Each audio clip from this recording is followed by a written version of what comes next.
ዲጄ አቤ ዩቲዩብ ቻናል። ሰላም ጤና ይስጥልኝ። እንደምን አላችሁ የዲጄ አቤ ቤተሰቦች አማን ነው ወይ? እስኪ እንግዲህ ዛሬ ስለ ሶሻል ሚዲያ ትንሽ ነገር እንባባል።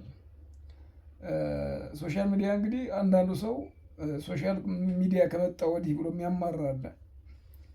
በሌላኛው ጎን ደግሞ ሶሻል ሚዲያ ከመጣ ወዲህ ብሎ የሚያመሰግን አለ። እንግዲህ እኔ ደግሞ በተለይ የራሴን እይታ ልናገር።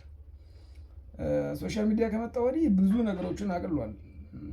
ብዙ ነገሮችን በቀላሉ እንድንግባባ ማለቴ በርቀት ያለው ወዳጅ ዘመድ በቀላሉ እንድንገናኝ አሁን ሁሉ ነገር ስልካችን ላይ ነው ያለው እና እያንዳንዱ እውቀት አሁን ተማሪና አስተማሪ ሳያስፈልግ መማር መጥፎ ነው ማለቴ ሳይሆን ግን የምንፈልገውን ነገር ከስልካችን ላይ ሰርች አድርገን እዚሁ የምንማርበት መንገድ ተፈጥሯል እና ይህ መልካም ጎኑ ነው። የግልም በሉት የመንግስት መስሪያ ቤቶች ስራቸውን የሚያፋጥኑበት መንገድ ተፈጥሯል እና ይበል የሚያሰኝ ነው። በጣም ብዙ መልካም ነገሮችን አግኝተንበታል። ሶሻል ሚዲያ የብዙ ሰዎች ህይወት ተቀይሯል። አሁን እያንዳንዱ ሰው መጥፊያውም መልሚያውም ከእጁ ላይ ነው ያለው። አንድ የተዛባ ነገር ቢለቅ ብዙ ነገሮችን ያበላሻል። አንድ የተስተካከለ ነገር ቢለቅ ደግሞ ብዙ መልካም ነገሮችን ይፈጥራል። ስለዚህ በአንድ መስታወት እንደመተያየት ነው አሁን ያለው ሶሻል ሚዲያው ላይ እና በጣም መልካም አጋጣሚ ነው። እንግዲህ ጥቅሙን ይህን መሰል ከዚህም በላይ መጥቀስ የምንችላቸው ብዙ ጉዳዮች አሉ። ወደ ጉዳቱ ስንመጣ ደግሞ እንግዲህ እኛ እንደ ኢትዮጵያውያን የምንጠቀማቸው እሴቶች አሉ። እንደ ሃይማኖትም እንደ ባህልም ይዘናቸው መቀጠል ያሉብን ጉዳዮች አሉ። ለምሳሌ ሀዘንን የመሰለ አሁን ሶሻል ሚዲያ ሰው ሰልፊ እንዲያደርገ ነው የሚያለቅሰው እንዲሁ እዚህ ጋር ሶሻል ሚዲያ ላይ እና በጣም እንትኑ ቀርቷል ማለት አሁን ሶሻል ሚዲያ ዓለምን አንድ አደረገ ማለት አንድ ዓለም ሁላችንም አንድ ሆነን ማለት አይደለም።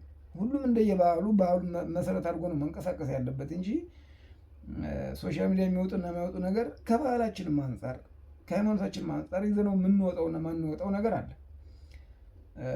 ከዛ ውጭ በጣም ብዙ ዘመናዊ ለማኞች በጣም ፈጣጣ ሰዎች አሁን ሶሻል ሚዲያን መሰረት አድርገው ይህ በቃ ሃይማኖትን፣ በጎ አድራጎትን፣ ብሔርን፣ ፖለቲካን ሽፋን አድርገው በጣም አይናውጣ የሆኑ ሰዎች መጥተውበታል። በቃ ለጥቅምና ለጥቅም ብቻ የሚንቀሳቀሱ ማለት ነው። ስለ ማህበረሰብ ተቆርቋሪ የሚመስሉ ግን ማህበረቱን እንደማገሩ የሚጠቀሙ እኛ እንዳለመታደሉ ነው። ሁሉም ሰው ፖለቲካ ተንታኝ ነው የሀገራችን ሰው እና ያሳዝናል በጣም። ሁሉም ለየራሱ ገበሬውን ለገበሬነቱ፣ መምህር ለመምህርነቱ፣ ፖለቲካ ለፖለቲካ ሁሉም ለየራሱ ሲሆን ነው ጥሩ ሰው በሚችለው መስራት ያለበት ብዬ አምናለሁ። እና በጣም ያሳዝነኛል አንዳንዴ ሳስበው ምን የት እየሄድ ነው ብዬ ግራ ይገባኛል። አሁን ሶሻል ሚዲያ ስኬታማ ናቸው የምንላቸው ይታወቃሉ የምንላቸው ሰዎች ብዙዎቹ እነሱ ራሳቸው አያውቁም። ሶሻል ሚዲያን ያሳወቃቸው እንጂ እኛ ሀገር ላይ ለመታወቅ እያየሁት ያለሁት ነገር ተሳዳቢ መሆን፣ ከባህል ማፈንገጥ፣ በቃ በማይሆን ነገር እየገባ መጋጋጥ ነው። እሱ ደግሞ ከሆነ ቦታ ካደረሰን በኋላ ገንዘቡም ዝናውም ከመጣ በኋላ ያ ነገር እየተመዘዘ ትናንት ያደረግነው ነገር ሲነገረን ሌላ ራስ ምታት ነው የሚሆን።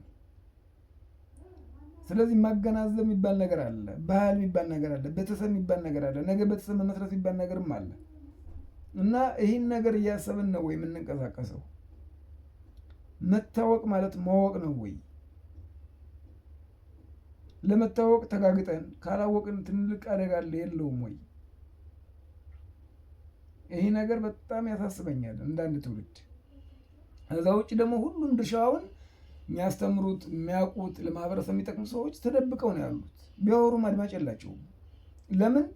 አለማፈርን የመሰለ በሽታ የለም። በነገራችሁ ላይ አለማፈርን፣ ይሉንታ አለማወቅን፣ ነገይስ አለማለትን የመሰለ በሽታ የለም። ሰው ነገይስ ብሎ ቆሞ ማሰብ ከጀመረ ምንም አይነት ጋጥ ወጥ ነገር አይሰራም። ምንም አይነት ያፈነገጠ ጉዳይ ውስጥ አይገኝም። ምክንያቱም ነገው እንዲበላሽበት አይፈልግም።